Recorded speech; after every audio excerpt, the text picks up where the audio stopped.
നിങ്ങൾ ഈ കാണുന്ന ചെറിയൊരു പ്രഷർ ബൂസ്റ്റർ പമ്പ് വെച്ചിട്ട് നിങ്ങളുടെ 4-5 ബാത്റൂം വരുന്ന ഒരു വീട് മുഴുവനായിട്ട് ബൂസ്റ്റ് ചെയ്യാൻ പറ്റുമെന്ന് പറഞ്ഞു കഴിഞ്ഞാൽ നിങ്ങൾ വിശ്വസിക്കുമോ? ഇത് കാണുന്ന ചിലരെങ്കിലും അത് വിശ്വസിക്കും എന്നുള്ളതാണ് ഇതിൻ്റെ ഏറ്റവും വലിയ പ്രശ്നം. പല ആൾക്കാരുടെയും കമൻറ്റിൽ നിങ്ങൾ ശ്രദ്ധിച്ചു കഴിഞ്ഞ് കഴിഞ്ഞാൽ ചെറിയ പമ്പുകൾ വെച്ചിട്ട് 4 ബാത്റൂം ബൂസ്റ്റ് ചെയ്തു, 5 ബാത്റൂം ബൂസ്റ്റ് ചെയ്യാൻ ഇത് മതി എന്നൊക്കെ ചിലർ കമൻറ്റ് ചെയ്യുന്നുണ്ട്. അത് തീർത്തും തെറ്റായിട്ടുള്ള കാര്യമാണ്. എപ്പോഴും ഒരു പ്രഷർ ബൂസ്റ്റർ പമ്പിൻ്റെ സെലക്ഷനിലെ മെയിൻ കാര്യം നിങ്ങളുടെ റിക്വയർമെൻറ്റ് മനസ്സിലാക്കുക എന്നതാണ്.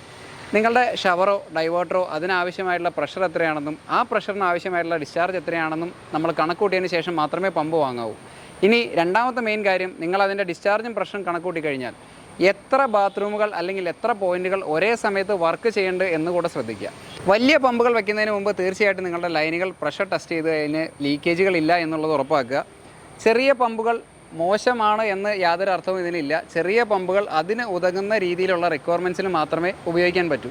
നിങ്ങളുടെ റിക്വയർമെൻറ്റ് മനസ്സിലാക്കുക. വില ഒരു ഫാക്ടർ തന്നെയാണ്, എങ്കിലും നിങ്ങളുടെ റിക്വയർമെൻറ്റ് മനസ്സിലാക്കി മാത്രം പമ്പുകൾ വാങ്ങുക.